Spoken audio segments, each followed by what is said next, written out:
السلام علیکم ورحمۃ اللہ وبرکاتہ۔ عزیزان ملت اسلامیہ، آپ تمام امتی کو ابو فصل کی طرف سے سلام عرض ہے۔ گھر بڑی پردہ نشین عزت دار ماں اور بہنوں کو ابو فصل کی طرف سے سلام عرض ہے۔ بہرحال کیف اللہ سے امید ہے آپ لوگ خیریت سے ہوں گے، اللہ کی حفاظت میں ہوں گے۔ ان ملنوں کی ملامت سے، ان فرقہ پرستوں کی فرقہ پرستی سے، ان درندوں کی درندگی سے، ان معاملینچروں کی معاملینچنگ سے، ان بلاتکاروں کی بلاتکاری سے، ان دہشت گردوں کی دہشت گردی سے محفوظ ہوں گے۔ اللہ آپ لوگوں کو اپنے حفظ امان میں رکھے، اللہ اپنی حفاظت میں رکھے، اللہ ہر آبا سے ہر شر سے محفوظ رکھے۔ بہرحال کیف میرے عزیز دوستو، میرے بھائیو، دیش کے حالات سے بھی آپ لوگ واقف ہیں اور دیش کے باہر کے حالات سے بھی آپ لوگ بجا واقف ہیں۔ حالانکہ دیش کے باہر دبا کے چل رہا ہے۔ اس وقت اسرائیل بالکل جل کے خاکسار ہو رہا ہے۔ یہ ان شہیدوں کی، فلسطین شہیدوں کی بددعائیں ہیں، جبکہ ساری دنیا کا مسلمان ان کو بددعائیں دیا ہے۔ یہ ایک حقیقت ہے، یہ ایک سچ ہے۔ حالانکہ محمد بن سلمان ایک ایسا جانور ہے، وہ بھی گندا جانور، اس کو چھوڑ کر سعودیہ کی تقریباً 98% لوگ اس کے خلاف بددعائیں دیے تھے، اسرائیل کے خلاف۔ ایک بات الگ ہے کہ 2% لوگ ایسے ہیں جو کہ تلوے وہ لوگوں کے چاٹتے ہیں وہ لوگ۔ خیر، ہم کو اس میں الجھنا نہیں ہے۔ بہرحال اس وقت انہیں دنیا سے مدد کی بھیک مانگ رہا ہے اسرائیل، لیکن کوئی اس کو بھیک دینے کے لیے تیار نہیں ہے، کیونکہ ساری دنیا اس سے بزن ہے۔ تو یہ اللہ کی مار ہے، یہ اتنی آسانی اور اتنا آرام سے جانے والی نہیں ہے۔ انہوں پوری طریقے سے برباد ہوں گے انشاءاللہ۔ بولیے آپ لوگ بھی انشاءاللہ۔ بہرحال میرے عزیز دوستو، میرے بھائیو، دیش کی خبر تو ہمارے لیے بہت اہم ہے، کیونکہ سب سے پہلے ہمارے لیے ہمارا دیش ہے۔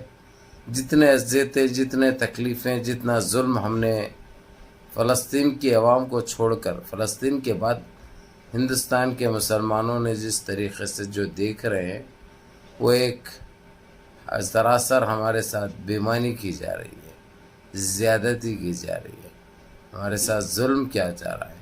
یہ ایک حقیقت ہے، یہ ایک سچائی ہے، جبکہ یہ ہمارا دیش ہم کو ہماری جان سے زیادہ پیارا ہے۔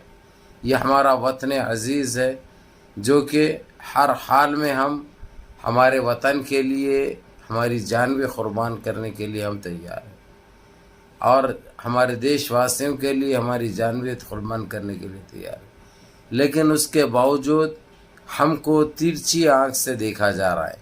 ان 12-13 سال سے ان کی سوچ اور ان کی ذہنیت بدل چکی ہے۔ یہ ایک حقیقت ہے، یہ ایک سچائی ہے، لیکن ہم کو ایک پیسے کا فرق اس سے پڑنے والا نہیں ہے۔ یہ دیش ہمارا تھا، ہمارا ہے، ہمارا رہے گا۔ سوری، میں معافی چاہتا ہوں۔ بہرحال اب جس طریقے سے چندرا بابو نائیڈو کا جو فلم جو چل رہی ہے آندھرا پردیش میں، اور راہل گاندھی کے ساتھ اس کے میٹنگیں بھی دبا کے چل رہے ہیں، پھٹے پیون کے، اس کا نام پھٹا پیور رکھا ہوں میں۔ دوسرا تو جو ڈپٹی ہے سالامہ کا، پون جو نام ہے، جو کل تک کھیکڑا بنتا تھا، کیڑا بنتا تھا، گندا گندا کیسا کہ فلموں میں تو ناکام ہو گیا، اس کی کوئی اوقات نہیں ہے، اس کی کوئی حیثیت نہیں ہے، لیکن اپنے آپ کو بہت بڑی توپ سمجھتا ہے، بہت بڑا تیسمار خواہ سمجھتا، جبکہ حق کے دھونا نہیں معلوم اس کو حق کے دھونا نہیں معلوم۔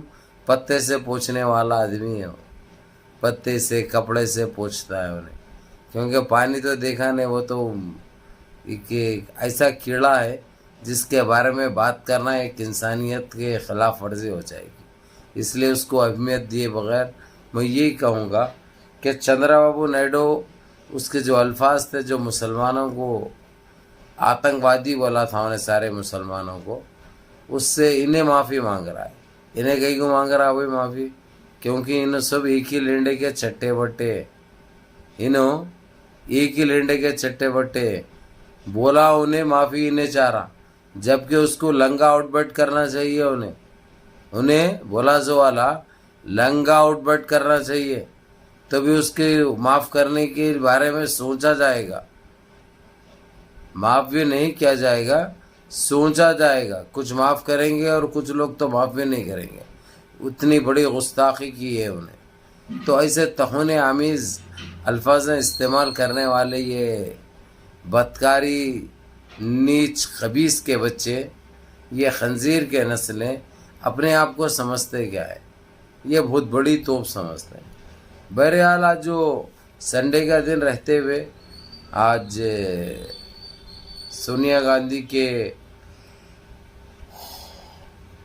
معافی چاہتا ہوں بھائی، کیونکہ رات بہت ہو گئی، رات بھر کاموں میں الجھے ہوئے تھے، اس لیے ویڈیو تو بنانا آپ لوگوں کو ضروری ہے، کیونکہ آپ لوگ انتظار کرتے ہیں. تو چاہے کیسی بھی طبیعت رہو، آپ لوگوں کو میسج تو دینا بہت ضروری ہے، کیونکہ آپ لوگوں کے میسج اور آپ لوگوں کے ٹیلی فون ہیں، آپ لوگوں کے بہت ایسے آتے ہیں کیا ہوا کیا ہوا کیا ہوا. دیکھو یہ دھمکیاں تو بہت دیتے ہیں، بہت کچھ بول رہے ہیں میرے بارے میں. بول رہے تو اس سے فرق کچھ بھی نہیں پڑتا میرے کو. تم لوگوں کا ساتھ ہے، اللہ کا کرم ہے، اللہ کا ایک ہاتھ رہے گا تو بس وہی کافی ہے. بہرحال اس پھٹے پیون نے معافی چاہی سارے مسلمانوں سے، جبکہ انہیں لنگا ایڈورٹ کرنا چاہیے، لنگا معافی چاہنا چاہیے. جو مسلمانوں کو ایک ٹیررسٹ بولا انہیں، یہ معاف کرنے والے الفاظ نہیں. حالانکہ پچھلی ویڈیو میں اس کی جنپت کو لگ دیا، اس کی اماں بہن پہ آ گیا، ہمیں دیکھیے آپ لوگ. لیکن پھر بھی اب انہیں معافی چاہا چندرابابو نائیڈو، آپ لوگوں کو بتانا تو ضروری ہے. اور انہیں ہر حال میں بھائی نائیڈو جو دل بنا کے آ رہا ہے یہ انڈیا الائنس کو جوائن کرنے کے لیے اور ریزائن لکھنے کے لیے، آج 5 میں سپریم کورٹ کا فیصلہ وقف امنڈمنٹ بل کو لے کر آ جائے گا. نہیں بھی آیا اگرچہ پھر تاریخ میں ملی تو ابھی جو پہلگام کا جو مسئلہ تھا کشمیر کا وہ ٹھنڈا پڑ چکا ہے. یعنی کسی حد تک وہاں پہ لوگ جا رہے ہیں، گھوم رہے ہیں، انجوائے کر رہے ہیں، کسی حد تک سنبھل چکا ہے. تو اس کے مد نظر اب جس طریقے سے راہل گاندھی روک رہے تھے اس کو، نائیڈو کو، ابھی مت دے ابھی مت دے، اب روکیں گے نہیں. اب یہ وقت آ گیا. اگرچہ انہیں لکھ دیا اگرچہ ریزائن، تو ان کو سہارا کون دے گا؟ ان کی سرکار کو.